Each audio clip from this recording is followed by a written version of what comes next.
Lunes 21 horas resonando. No, es un poco más de las 21 horas. 21:03 porque tuvimos cadena. Tuvimos cadena. No sé para qué fue la cadena. Bueno, 099. Aniversario del Holocausto. ¿Aniversario de cuál? Del Holocausto judío. Ah, de lo que son dueños de este gobierno, sí, está. Va.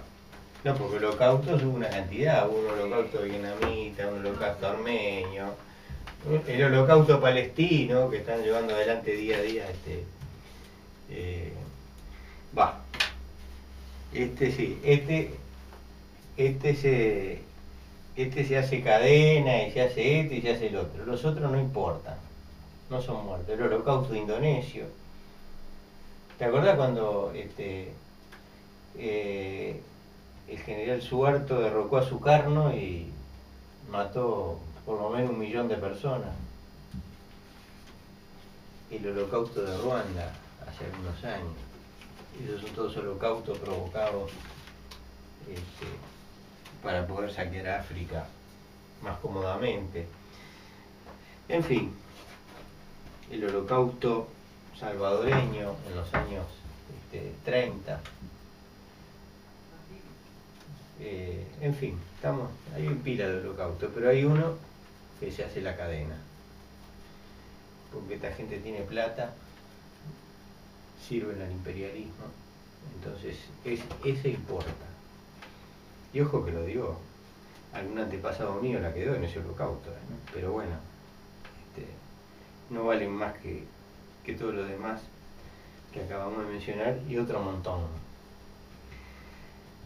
099-600-289 para mandar mensaje de texto. Repito, 099-600-289. 2409-0837.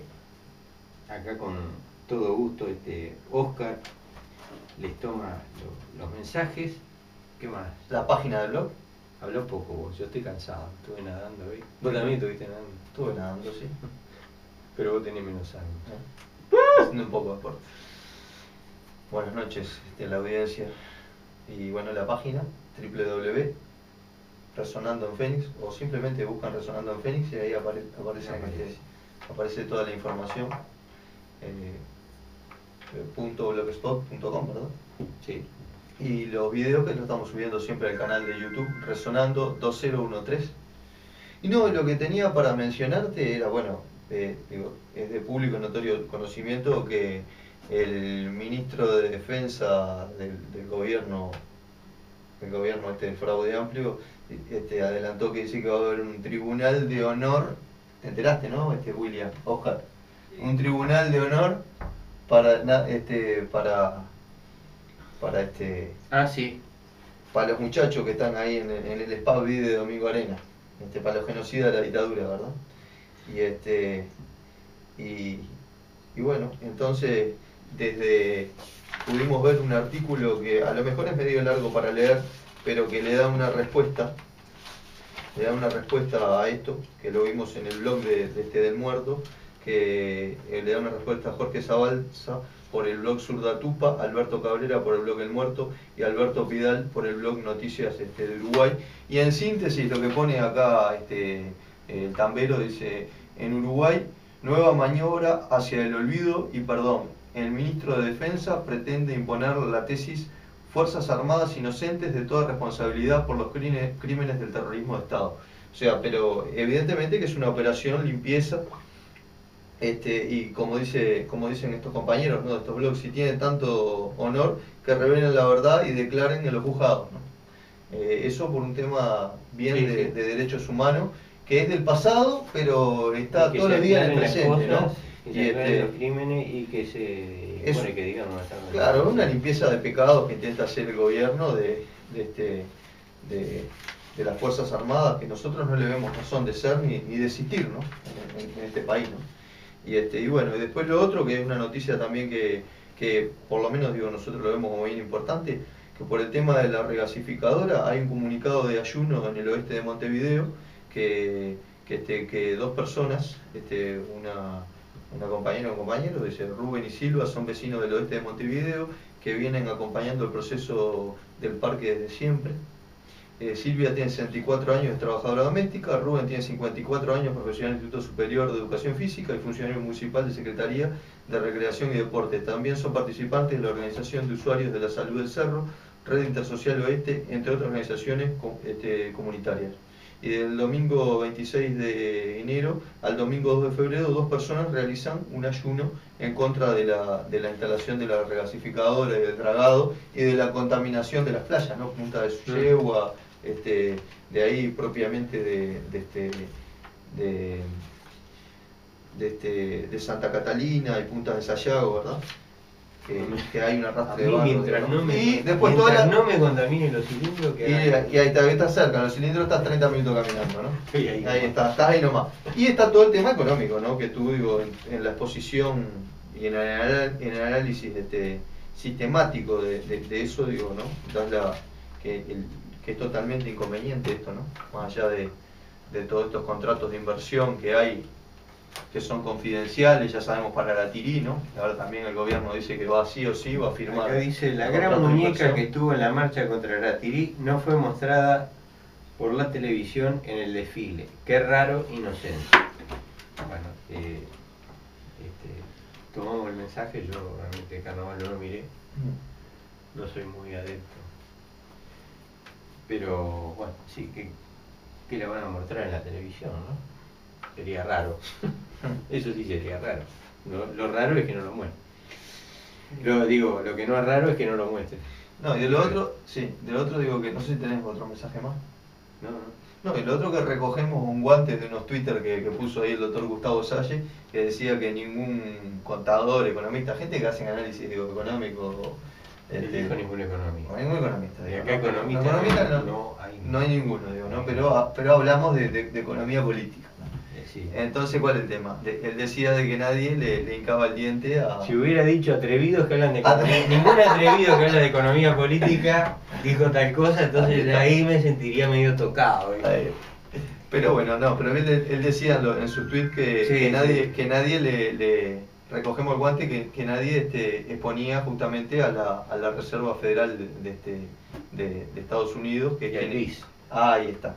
Y al Banco Internacional, la otra sigla de... Banco de Pagos Internacionales. Ahí BIS quiere decir Bank of International Settlements, porque settlement es, o sea, es un banco compensador. Ahí está. O sea, vos le depositas en la cuenta Mengano y entonces es un banco que hace las compensaciones al final.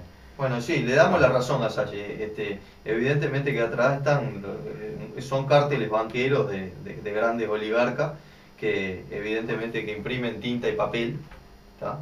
Y es un oligopolio banquero que tiene arrodillado y esclavizado a prácticamente, no sé, el 99% del mundo, y el dólar como moneda de reserva y como todo, digo, ¿no? Y que en parte veníamos hablando un poco, digo, este tema, digo, con William, digo que en parte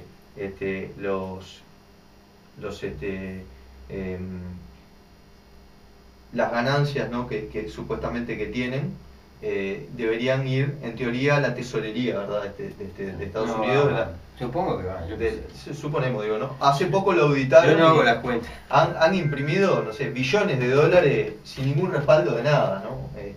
Hasta que Nixon lo cambió. Tú hiciste un trabajo, digo, ahí, ¿no? En el año 1970, digo, que cambió el tema de la convertibilidad y tenía un valor expresado en dólares, en oro, ¿no? Sí, Estados Unidos tenía la obligación de entregarle a los bancos centrales, no era para todo el mundo. No era para todo el mundo. No era para un boludo que tenía una zoncita y no. Pero un banco central tenía dólares, entonces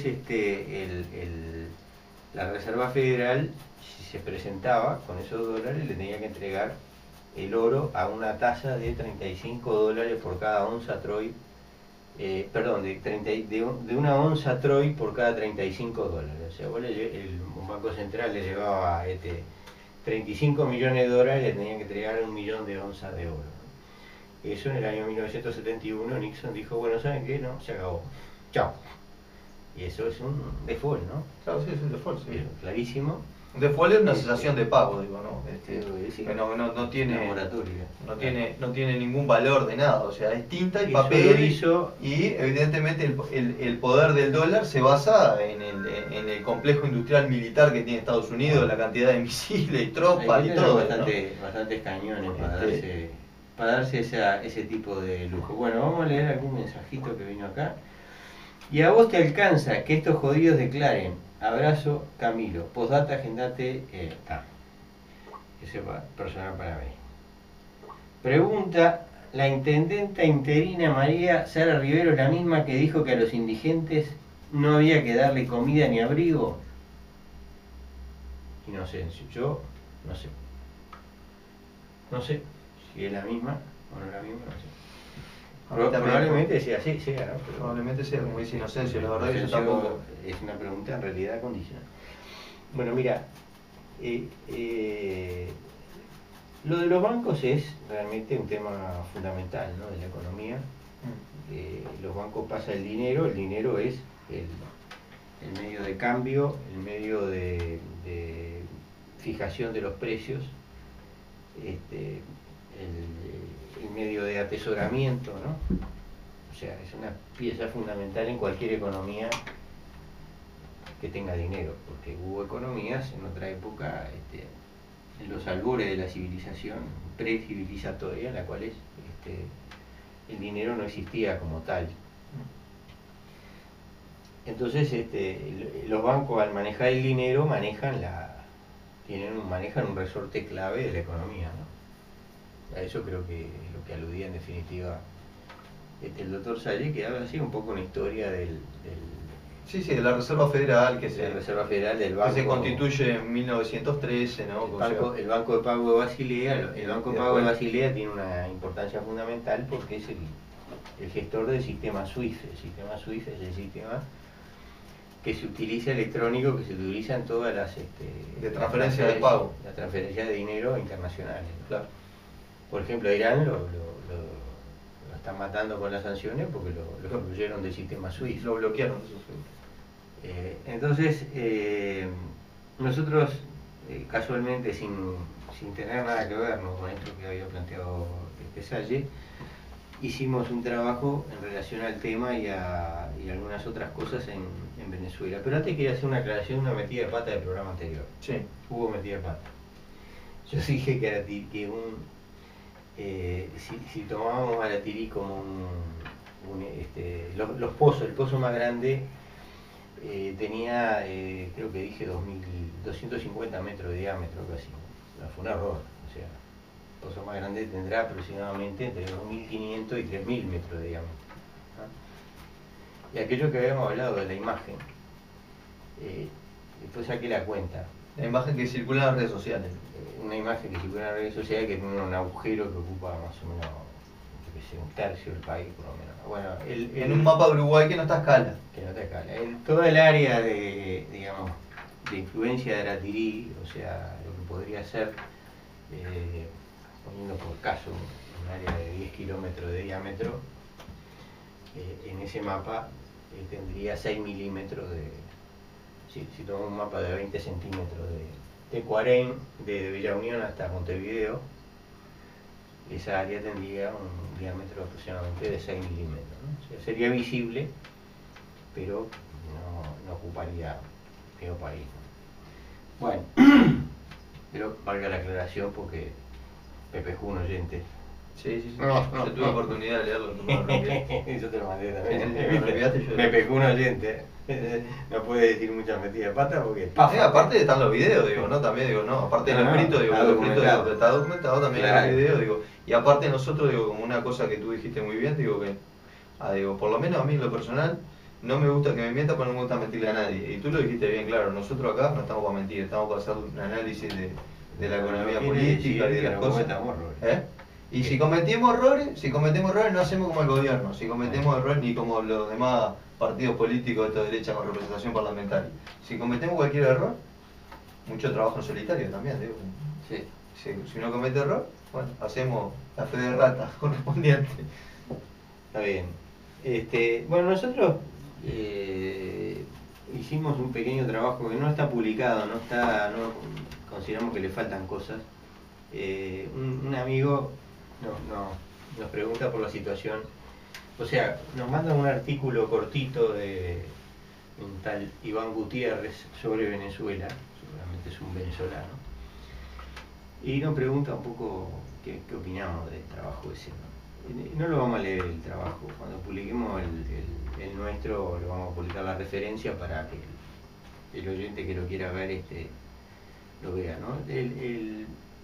Hay dos temas que hoy en América Latina están sobre la mesa, hay tres, ¿no? Uno es la CELAC, Sí. que es un movimiento importante, o sea, es una forma de sustituir la OEA, ¿no? Una OEA sin Estados Unidos de alguna manera. Estados Unidos ni Canadá. Ni Canadá. Ahí está, quedamos afuera. Para la aclaración, importantísima. Entonces, yo sobre la CELAC no tenía preparado nada, no sé si tú...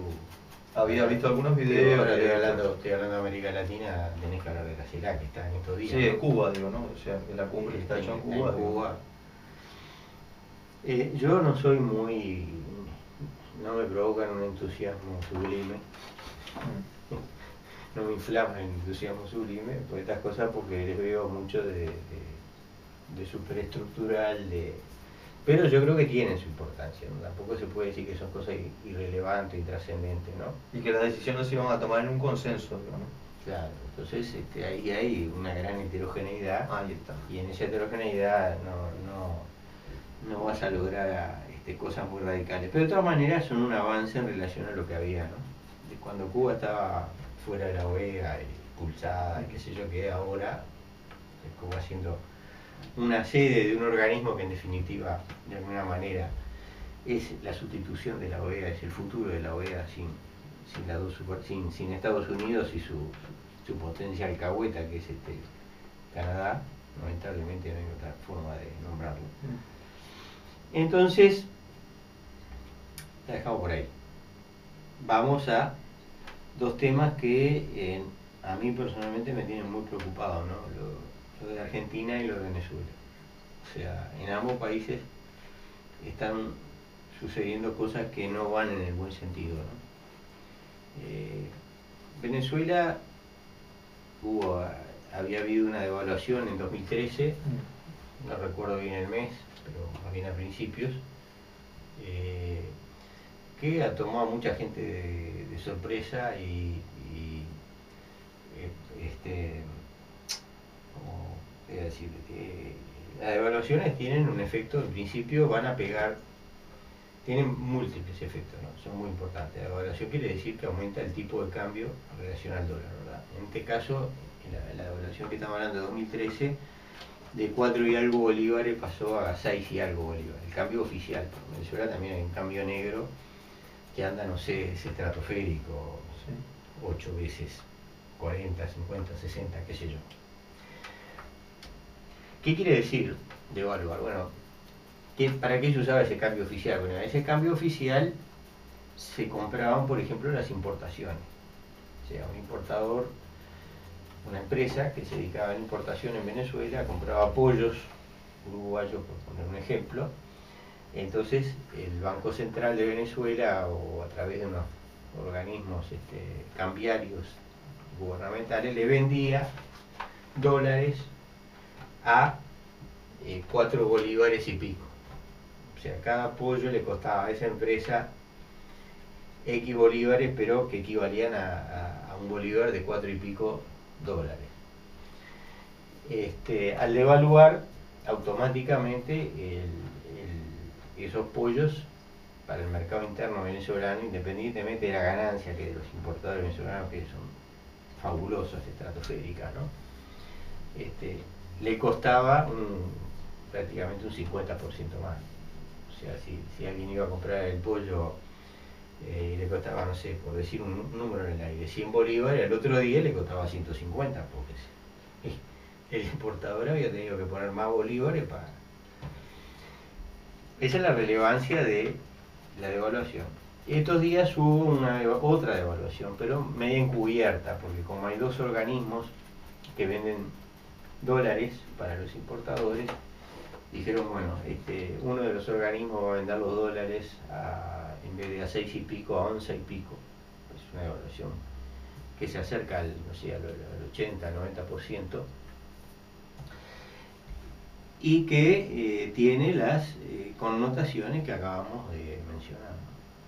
Por otro lado, sabemos que en Venezuela ha habido todo un movimiento para tratar de controlar el comercio, para evitar precisamente lo que veníamos hablando antes, las remarcaciones esas fabulosas. O sea, un importador importaba una heladera, qué sé yo, le costaba $100, le pedía al gobierno, el gobierno le vendía los dólares a 6 bolívares 30, quiere decir que esa heladera le costaba al importador 630 bolívares, pero parece que después iba al mercado interno, ¿no?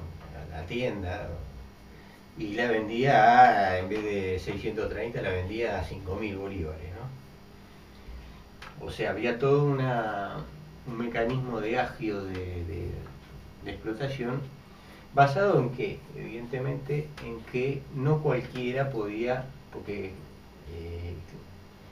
acá en el Uruguay eso no pasa,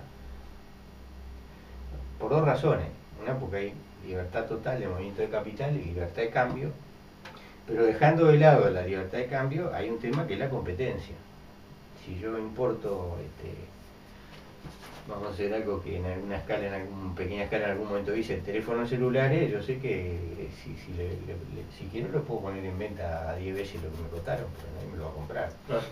Hay una competencia feroz, entonces, pero al haber ese mecanismo de cambio, evidentemente estaba digitado, y había gente que accedía a esos dólares para importar y otra que no. Pues eso permitía esas remarcaciones fabulosas, ¿no? Es lo que está debajo, a mi entender.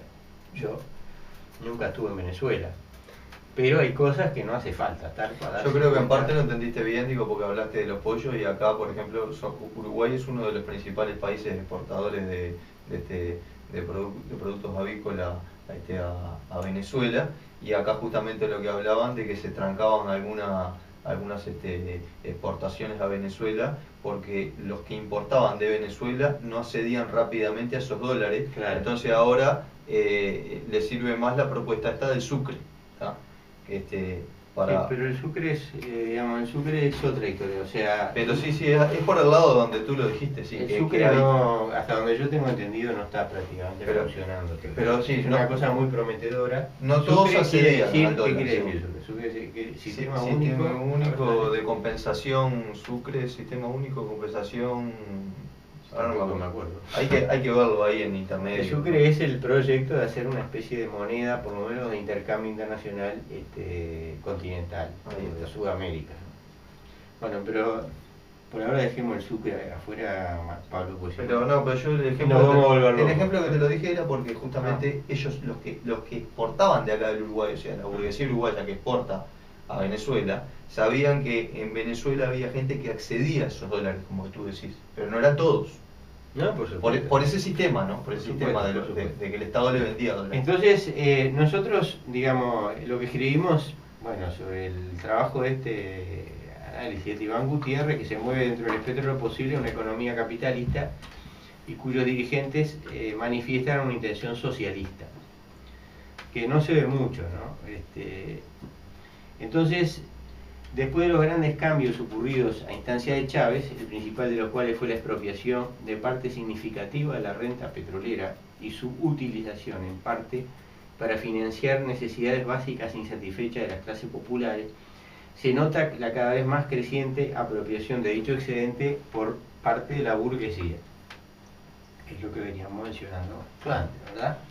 O sea, el Estado recauda plata del petróleo, pero en lugar de usarlo para desarrollar económicamente al país en beneficio de las antedichas clases populares, se lo regala graciosamente a la burguesía para que lo fugue o lo dilapide en consumo suntuario.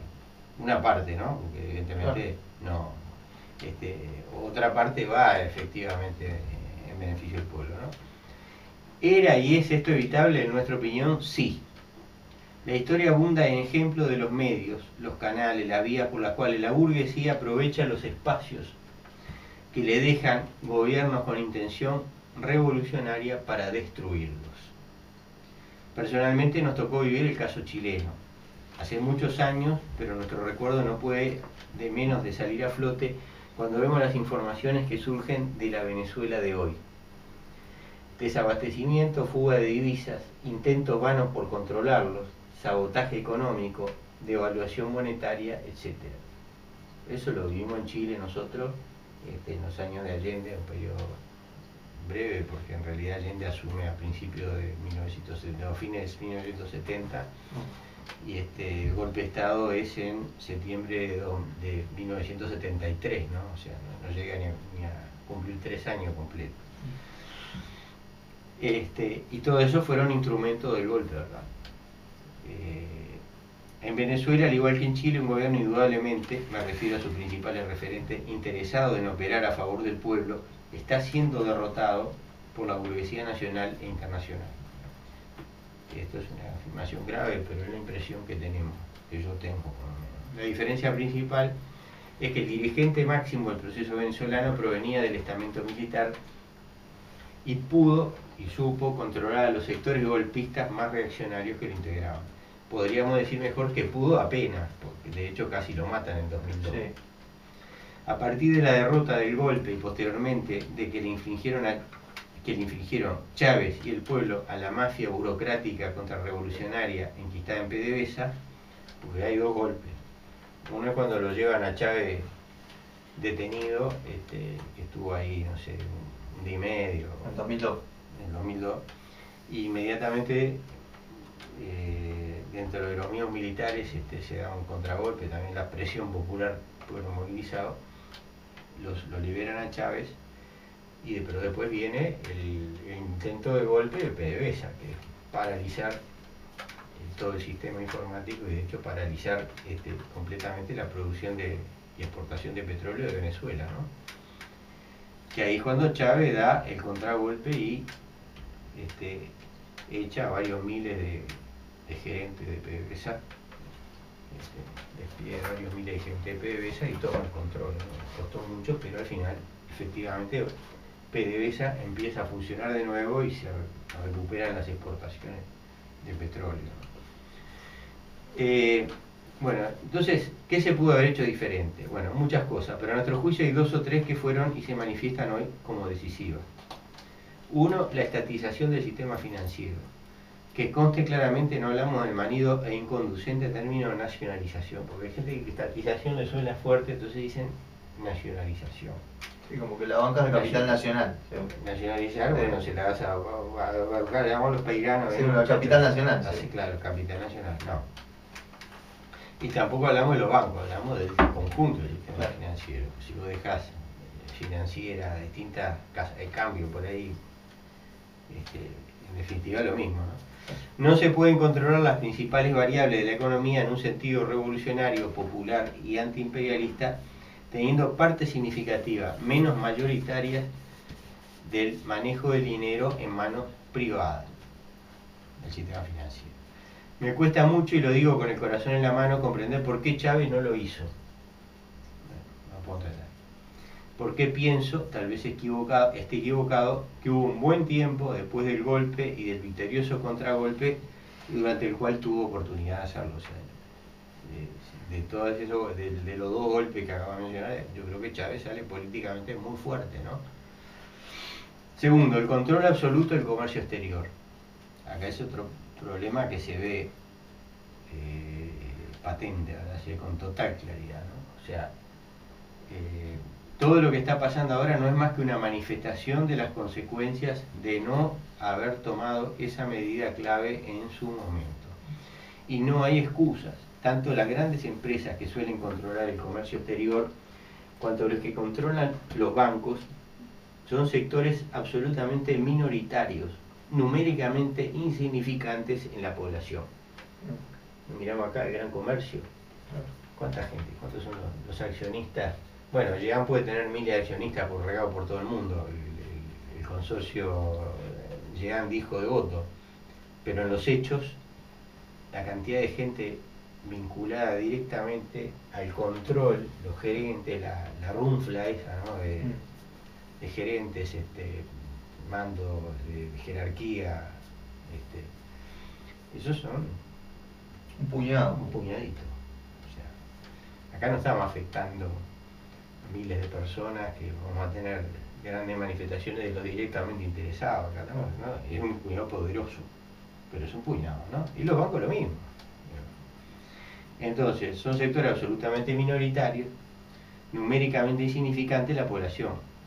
Son poderosos, pero no lo son más que, por ejemplo, la burocracia reaccionaria de PDVSA que destronó Chávez, ¿no? Que eran miles. Y cada uno de esos tiene a su vez familia, o sea, un individuo no es un individuo solo, es un individuo que está rodeado de un entorno.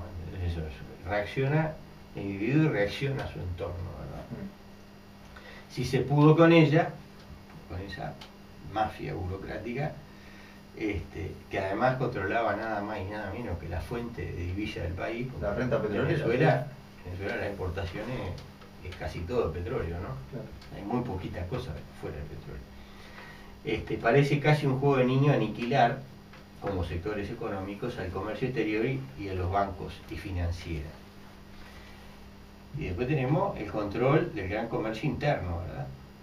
O sea, hablamos primero del comercio exterior que son los importadores, los exportadores, ¿no? El comercio interno. Pero el control no significa poner a cabo burgués un inspector que mire lo que hace por encima del hombro. Control quiere decir expropiación. Parece claro a la luz de la experiencia cubana en particular, donde en 1968 el Estado se hizo cargo de todo el comercio minorista y los servicios, que ello es un error. En Cuba sí, hasta las peluquerías que trabajaban 2 o 3 peluqueros eran del Estado y el peluquero era un funcionario público, ¿no? Y eso se vuelve obviamente inadministrable, ¿no? O sea, entonces no es... Pero sí el gran comercio, ¿verdad?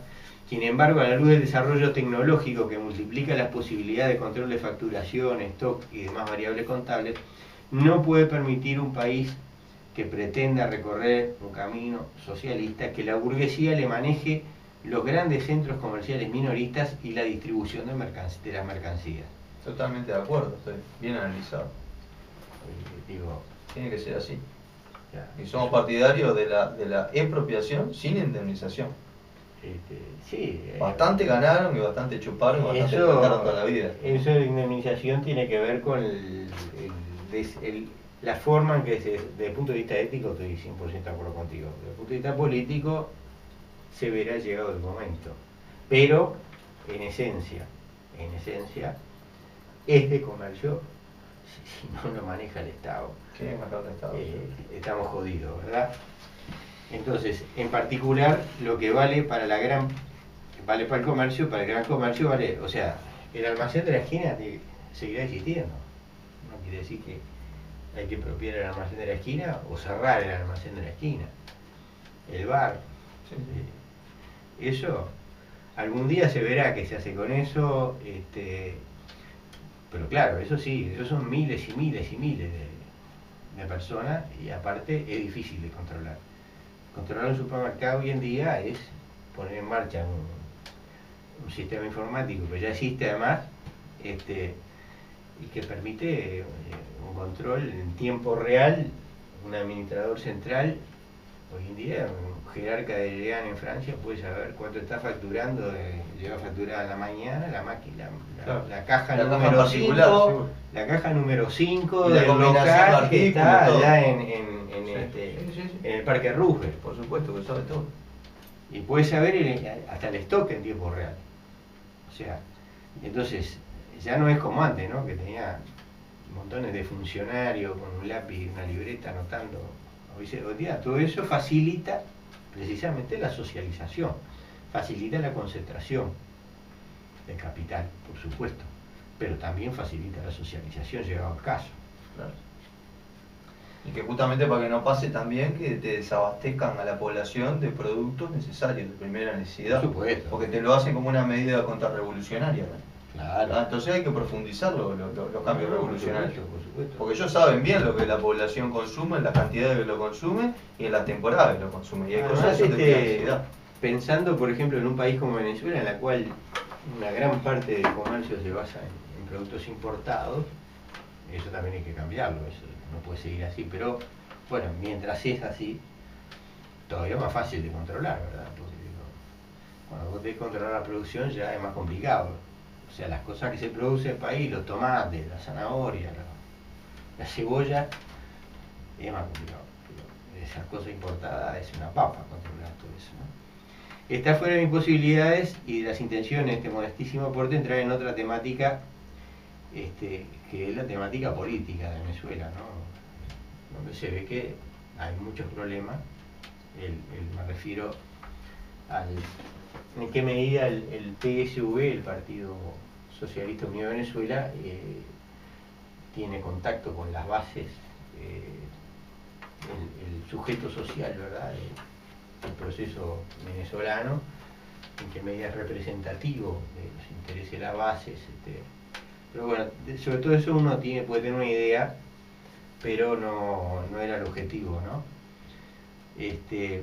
Y estábamos planteando desde el punto de vista económico algunos puntos que nos parecen fundamentales, ¿no? Y tiene mucho que ver con lo que está pasando en Argentina.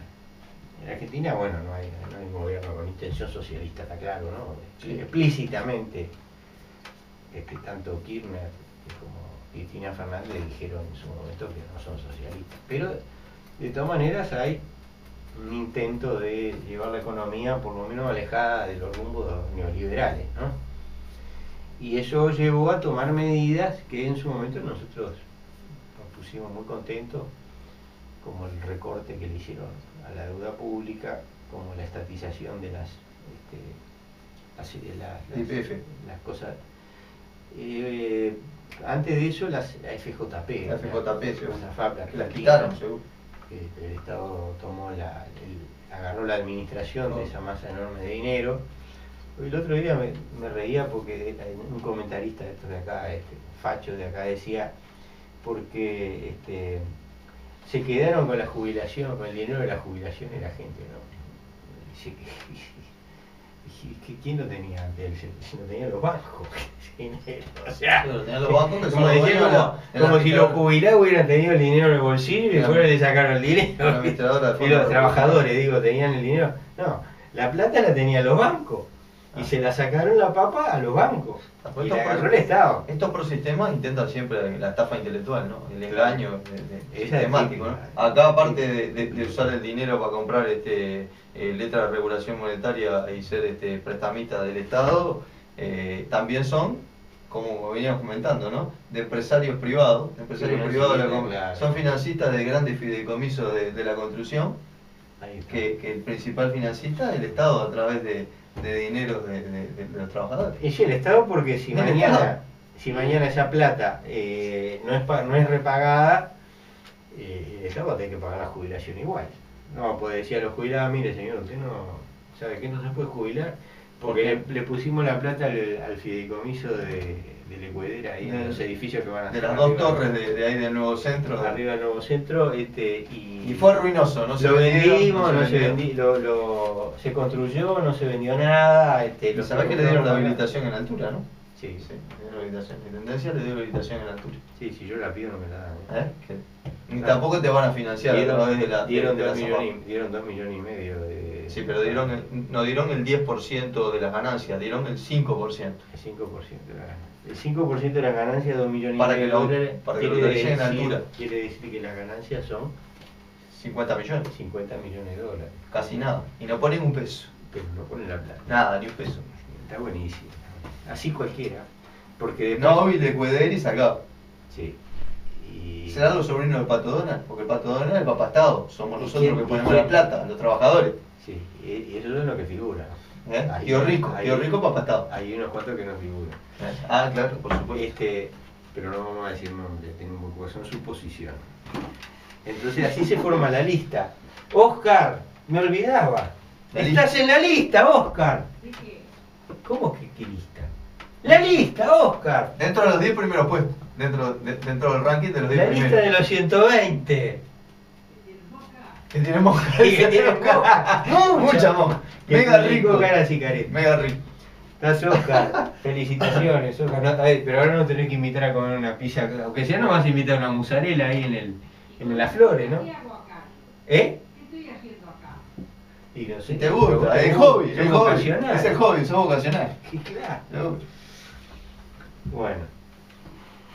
Ahí hay que tomárselo un poco. Y sí, hay que tomarse un poco con Si humor. no, es muy pesado el asunto. Es pesado, es pesado. Entonces, ¿de dónde salimos? ¿De dónde llegamos? A la lista. Bueno, todo esto, la lista tiene mucho que ver con todo esto. Entonces, bueno, en definitiva, si se le regalan espacios clave a la burguesía, esta te va a asesinar, eso. Se revienta, ¿sí? Ah, bueno, no, porque habíamos empezado a hablar de la Argentina, de la medida que tomó la Argentina, que la pusieron fuera del circuito financiero internacional. O sea, hizo un recorte de 65% a la deuda, estatizó los fondos de las AFJP, estableció unas detracciones importantes a la exportación de productos primarios, a la soja, a la carne, al trigo, puso controles de las exportaciones de productos primarios, estableció control de cambio, control de capitales. Eso ya te pone, el sistema financiero te declara la guerra. Y a Argentina le declararon la guerra. O sea, yo sé que compañero que dice que la burguesía, que todo lo mismo, no, que todo lo mismo y no es todo lo mismo. Porque yo me acuerdo, hablaba con uno de esos cosas de oficiales de un banco de inversiones, le decía, bueno, argentino, te decía, nosotros no trabajamos eso. Era palabra prohibida, ¿no? Entonces, hay cosas que me olvido de unas cuantas, ¿no? Lo de la estatización parcial de YPF vino después, es un tema un poco más entreveradito, Sí. pero vino. Se reestatizó el servicio de agua potable y saneamiento, por lo menos de parte de la ciudad de Buenos Aires, del Gran Buenos Aires. O sea, hay una serie de cuestiones que pegaron, se la sintieron duras, ¿verdad? No quiere decir que Argentina fue socialista, ni mucho menos, los capitalistas ganaron plata como nunca todos estos años, ¿tá? Pero se tomó una política heterodoxa en determinadas cosas, y bueno, y ahí te hacen la guerra, ¿no? Entonces Marx ya dijo, cuando analizó la Comuna de París, que no le metieron la mano al Banco de Francia, una de las causas de la derrota de la Comuna, ¿no? O sea, si vos no le metes mano a los bancos, te la van a dar. Claro. Yo, que sé, ya lo he planteado, Los banqueros son enemigos de los pero me pueblos, resulta muy evidentemente. difícil, muy difícil. No es un problema de que los banqueros sean enemigos, es un problema de las instituciones. Sí, sí, estamos Son de acuerdo. instituciones que Yo para sintetizarlo. tienen un poder tal que si ese poder, alguien que se intenta oponer a ese poder no lo controla, ese poder lo va a tirar abajo, Te tira abajo, te van sí. a tirar abajo. Y es lo que está pasando en Venezuela. Entonces yo digo, ponen al ejército a controlar los grandes comercios, ¿no? Todo esto visto de lejos, uno dirá, bueno, vos que sos un atrevido, te metés, nunca estuviste ahí, pero uno ve las cosas. Y yo jamás pondría un militar a controlar a un comerciante, ¿qué querés que te diga? Porque tengo un grave riesgo de que el comerciante me lo compre. Digo, ¿de qué estamos hablando? Sí, estamos de acuerdo. O sea, no es por La criticar a análisis- nadie, nada, pero es Sí, la, sí, sí. la verdad de la milanesa, ¿no? Claro. Como todo ser humano, un porcentaje va a decir que no, el otro porcentaje va a agarrar. No sé cuál, en qué relación entre entre las dos partes, pero bueno, entonces esto nos pareció a nosotros que era algo que merecía, ¿no? Ser analizado. Estas medidas, se empiezan a tomar medidas, el gobierno de Argentina, veníamos comentando en el auto, está tomando medidas ya de forma bastante caótica, ¿no? Incluso dan marcha atrás, un día dicen una cosa, otro día dan marcha atrás, esa cosa que habían dicho 2 o 3 días antes. Y en el fondo hay una cosa de que cuando uno se mete con el poder, si no se mete a fondo, la cosa se complica, ¿verdad? Se complica y lo más probable es que termine cosechando una derrota, ¿no?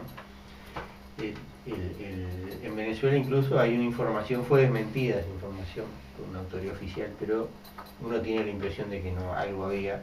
Sí.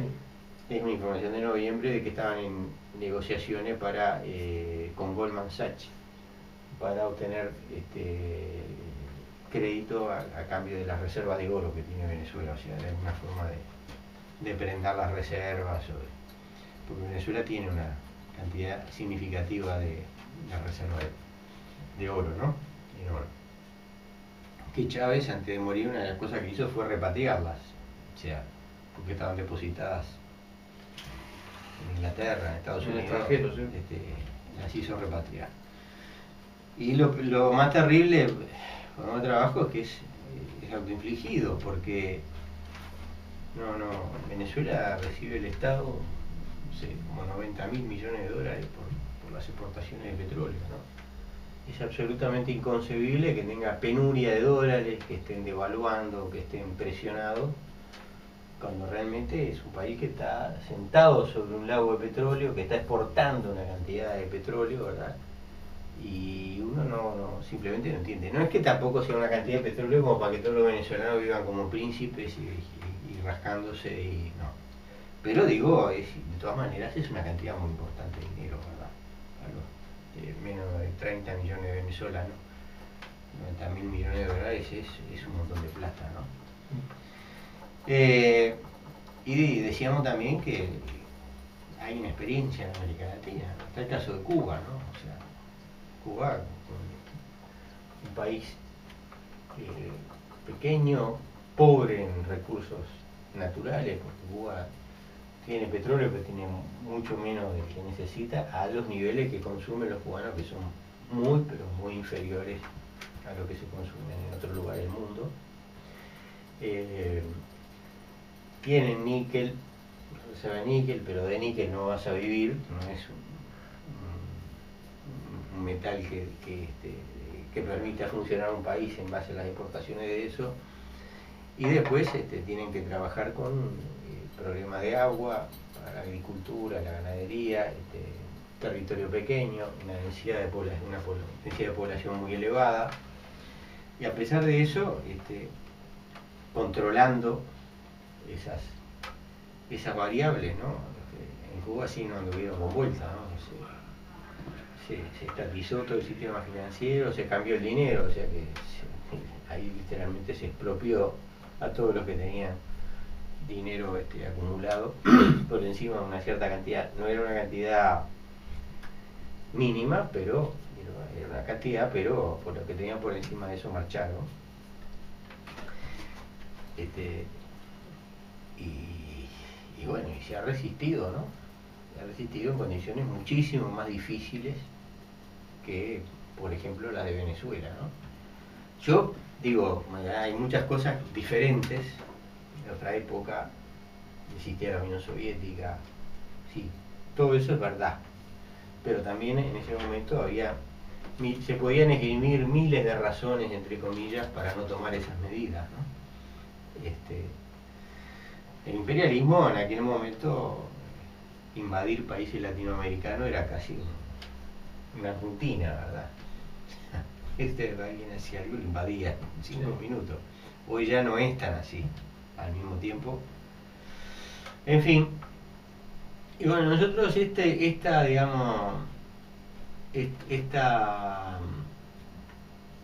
esta cosa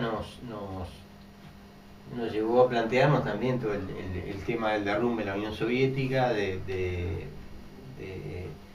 porque nos preocupa mucho, porque una derrota del bolivarianismo, del proceso revolucionario venezolano, tendría consecuencias muy negativas en América Latina y en el mundo, pero sobre todo en América Latina, ¿no? Compartimos. Sería terrible. Inclusive lo que está pasando en Argentina si Argentina vuelve al, tiene un gobierno, el próximo gobierno llega a ser un gobierno neoliberal puro, como neoliberal, como el Bueno, Menem. tipo Menem, tipo Alfonso, tipo este último, como es el payaso de ¿Cuál? la Rúa, de la Rúa. Para nosotros va a ser importante, ¿verdad? O sea, llegar malo, francamente malo para los argentinos, pero malo también para todos nosotros, ¿no? Y lo de Venezuela igual, con todas las carencias, con todos los problemas que le podamos señalar al proceso venezolano, es indudable que ha tenido una influencia positiva, ¿no? Y son las cosas que la gente no ve. Cuando se derrumbó la Unión Soviética, estoy seguro que no muchos trabajadores en el mundo se preocuparon, ¿no? Y hoy están sufriendo. Hoy están sufriendo los mexicanos, los nigerianos, los ingleses, los franceses, los españoles, los griegos, los uruguayos. Todos los trabajadores están sufriendo la cumbre de la Unión Soviética. Eso no dejó a nadie afuera, ¿no? O sea, toda esta ola neoliberal que estamos viviendo ha sido permitida, ha sido fomentada precisamente a partir del derrumbe de la Unión Soviética, ¿no? Así que un poco eso era lo que queríamos. No sé qué piensa vos. Yo comparto el análisis que tú haces, digo, ¿no? Porque también me preocupa tanto lo nacional como el plano internacional. Y viendo un poco el tema Argentina, la devaluación esta que ha tomado el peso argentino respecto al dólar, he visto como la burguesía nacional se queja, pero como macaco herido. Digo, porque acá, evidentemente, acá hay un atraso cambiario, digo, ¿no? ¿Pero qué tenés, algún mensaje? Ya tengo un mensaje. Sí. Che decía todo el poder para el pueblo. ¿Qué te parece, Camilo? Y sí, bueno, Camilo, claro. Sí. Claro, todo el poder para el pueblo. Ahí está el tema, ¿no? Estas en definitiva son resortes del poder. Poder económico. Sí, poder económico. El poder tiene otras manifestaciones, ¿no? Claro. Los medios de comunicación, las Fuerzas Armadas. Este es el poder económico. Los centros del poder económico. ¿Y qué venías diciendo? No, que estamos hablando, digo, de que acá lo que hay un brutal atraso cambiario, digo, ¿no? Los otros días, esto creo que fue el día viernes, nos enteramos en un diario de esto de circulación masiva, uno de los más grandes que tiene el país acá, que Argentina devalúa el peso respecto al dólar y acá el Banco Central del Uruguay aumenta la tasa por la letra de regulación monetaria. Sí, son hechos en unidades indexadas. Sí, ¿no? bueno, la aumentaron en pesos, en unidades indexadas no estoy tan seguro. Pero eso no es un hecho voluntario del gobierno, es un hecho que le fija el mercado, o sea, sacan la tasa de esas. Pero todo por esta dependencia con los bancos, todo esto mismo que tú venías analizando. No, por supuesto.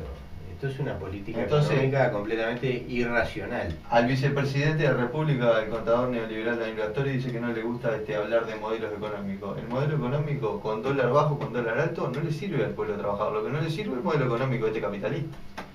Hay que cambiar radicalmente hacia el socialismo científico. Bueno, los hechos estamos de acuerdo con el contador Gastori. No es un problema de modelo. En ese sentido podemos estar de acuerdo. Es un problema. Pero no, el capitalismo no es todo igual. Yo creo que no se puede plantear, o sea, porque como yo dije, el capitalismo hay que liquidarlo. Sí. Digo, estamos de acuerdo, eso. Yo dije lo del atraso cambiario, digo, ni el dólar planchado bajo, ni el dólar alto. Digo, al pueblo le sirve otra cosa distinta de lo que tú venías analizando con Venezuela. Y la devaluación, en general, los efectos terminan siendo contra los intereses populares, porque los salarios. Los asalariados, digo, o sea, evidentemente se mueve la inflación. Claro, por supuesto, sí, y los asalariados son los que sufren directamente. Por otro lado, los modelos de atraso cambiario ya sabemos que también conducen a una destrucción económica, ¿no? Conducen a la destrucción del aparato industrial. Claro. El partido, como decías tú, no se juega ahí, se juega en otro lado, ¿no? Sí. Ahora, es evidente, un gobierno que controle los mecanismos fundamentales de la economía está yendo hacia el socialismo. Un gobierno que lo deje en manos de Coso el capital. ¿Y qué hacemos ahora? ¿Nos vamos, Oscar? Nos despedimos, Se acabó entonces. lo que se daba. Hasta el lunes que viene. Buenas noches. Buenas noches.